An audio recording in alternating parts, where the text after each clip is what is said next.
Marian Bahmeyer menjadi terkenal di Jerman setelah dia menembak dan membunuh pembunuh putrinya dalam tindakan vigilante di aula pengadilan distrik Lubeck.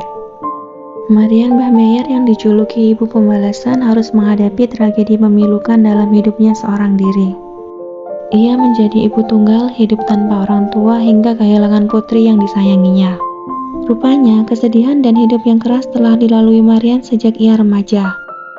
Hal ini pun tak lepas dari sosok ayahnya yang otoriter dan menciptakan lingkungan rumah yang keras bagi sang putri. Melansir dari Evidence Locker, orang tua Marian merupakan pengungsi dari Prusia Timur. Prusia Timur adalah area yang disebut sebagai koridor Polandia diambil alih oleh Rusia dan Polandia. Menjelang akhir Perang Dunia Kedua, orang Jerman yang tinggal di daerah tersebut memilih untuk mengevakuasi daerah tersebut dan tiba di Jerman Barat sebagai pengungsi. Orang tua Marian merupakan salah satu pengungsi tersebut. Ayah Marian berasal dari latar belakang militer dan bertugas di Waffen-SS. Waffen-SS merupakan cabang militer dari SS Nazi. Ayah Marian merupakan figur otoriter. Marian pun tumbuh dalam rumah tangga yang ketat dengan orang tua yang sangat religius.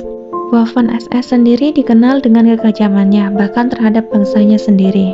Mereka menangkapi prajurit Jerman yang dianggap melarikan diri dan langsung mengeksekusinya dengan menggantung mereka sebagai pengecut atau pengkhianat. Kemudian, Waffen-SS dihapus pada tahun 1945, sementara pemimpin tertingginya, Heinrich Himmler, memilih bunuh diri dengan menelan kapsul racun Zinkali. Pada pengadilan Nuremberg pasca perang, Waffen-SS dinilai sebagai organisasi kriminal karena hubungannya dengan partai Nazi dan keterlibatan langsung dalam berbagai kejahatan perang dan kejahatan terhadap kemanusiaan. Mantan anggota Waffen-SS dengan pengecualian wajib militer yang terdiri dari sekitar sepertiga dari keanggotaan, ditolak banyak hak yang diberikan kepada veteran militer. Hidup sebagai pengungsi, ayah Marian Bahmeyer banyak minum dan menghabiskan sebagian besar waktunya di bar dekat rumah keluarga. Alkohol hanya memicu agresinya dan semakin merenggut kebahagiaan di dalam rumah mereka. Sementara itu, Marian adalah seorang gadis muda yang berjiwa bebas. Dia pun sering berbenturan dengan nilai-nilai konservatif orang tuanya. Kedua orang tua Marian Bahmeyer kemudian bercerai saat ia masih remaja. Sang ayah meninggalkannya sementara ibunya menikah lagi. Ada jeda singkat dari kesedihan ketika ayahnya meninggalkan mereka, tetapi tidak lama kemudian ibunya menikah dengan pria lain. Kehidupan Marian yang memilukan pun berlanjut. Ia adalah seorang remaja yang sulit, sementara ayah tirinya adalah seorang tiran. Marian kembali tidak menemukan kebahagiaan di dalam rumah. Ibunya menyalahkannya atas semua konflik dan mengusirnya dari rumah, membuat Marian hidup sebatang kara. Marian berusia 16 tahun saat ia hamil pertama kali.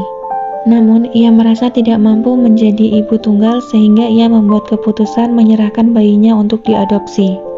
Selama tahun-tahun terakhirnya di SMA, satu-satunya pelipur lara Marian adalah seorang pacar yang ditemuinya di sekolah. 2 tahun setelah melahirkan bayi pertamanya, dia hamil lagi, kali ini oleh pacarnya.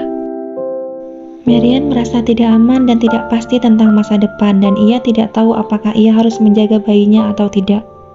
Suatu malam, sesaat sebelum ia melahirkan anak keduanya, ia dilecehkan secara seksual di sebuah tempat hiburan malam. Terguncang oleh trauma dan menghadapi kehancuran hubungannya, ia memutuskan untuk menyerahkan bayi keduanya untuk diadopsi. Beberapa tahun setelahnya, Marian mulai berkencan dengan Christian Berthold, manajer di Pasa, sebuah bar tempat mereka berdua bekerja pada tahun 1972. Ia hamil untuk ketiga kalinya pada usia 22 tahun.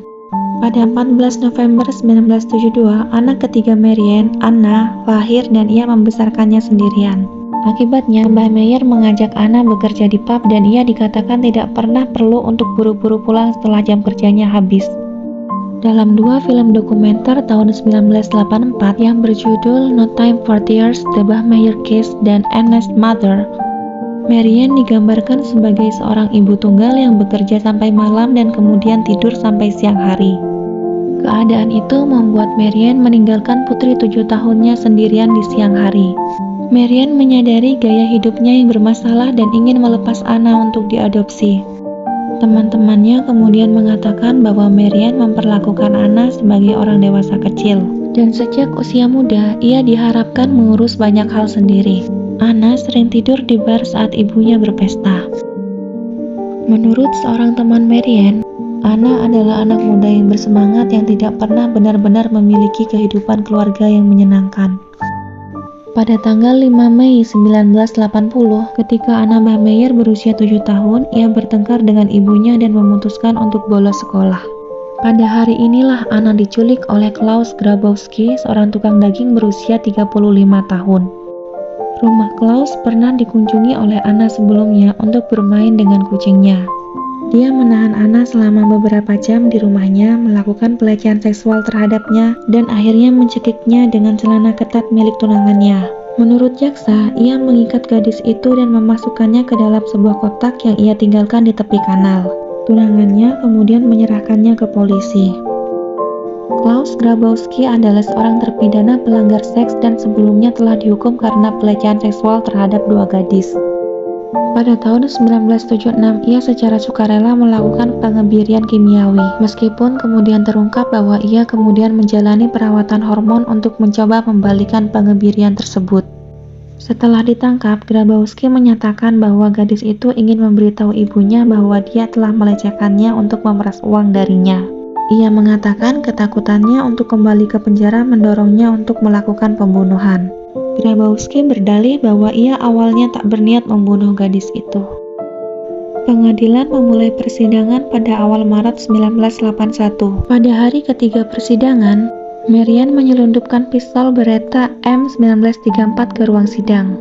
Saat persidangan sedang berlangsung, Marianne menembakkan 7 peluru tepat di punggung Klaus Grabowski. Tembakan tersebut membuatnya tewas seketika. Saksi di tempat kejadian mengklaim mereka mendengar bahwa Marianne mengatakan dia ingin membunuh tukang daging dengan menembaknya di wajah. Sementara 2 polisi mengklaim mereka mendengar Marianne menyebut Grabowski sebagai si babi. Menurut situs NDR, Marianne juga mengaku bahwa ia tidak membunuh Grabowski karena sekedar emosi, melainkan setelah berpikir matang-matang, ia tidak ingin pria itu menyebarkan lebih banyak kebohongan terkait Anna. Kasus ini menjadi terkenal karena menjadi kasus main hakim sendiri paling populer di Jerman Barat. Pada 2 November 1982, Marianne Bahmeyer awalnya didakwa di pengadilan atas pembunuhan. Belakangan, jaksa membatalkan dakwaan pembunuhan. Setelah negosiasi selama 28 hari, Dewan menyetujui putusan tersebut. 4 bulan setelah pembukaan persidangan, dia dinyatakan bersalah pada tanggal 2 Maret 1983 oleh Kamar Pengadilan Sirkuit dari Pengadilan Distrik Lubeck atas pembunuhan dan dijatuhi 6 tahun penjara karena kepemilikan senjata api yang tidak sah. Tetapi kemudian Marianne dibebaskan setelah menjalani 3 tahun hukuman. Marianne Bahmeyer menikah pada tahun 1985 dengan seorang guru. Dan pada tahun 1988 mereka pindah ke Lagos, Nigeria. Marianne dan suaminya tinggal di kamp Jerman tempat suaminya mengajar di sekolah Jerman. Pada tahun 1990 mereka bercerai dan Marianne pindah ke Sisilia. Di Sisilia, Marianne didiagnosis menderita kanker dan kemudian kembali ke Jerman. Pada 17 September 1996, Marianne meninggal dunia pada usia 46 tahun karena kanker pankreas di sebuah rumah sakit di Lubeck. Sebenarnya, keinginannya untuk mati di rumah angkatnya di Palermo. Sebelum kematiannya, ia meminta reporter NDR Lukas Maria Bohmer untuk menemaninya dan memfilmkan tahap terakhir hidupnya.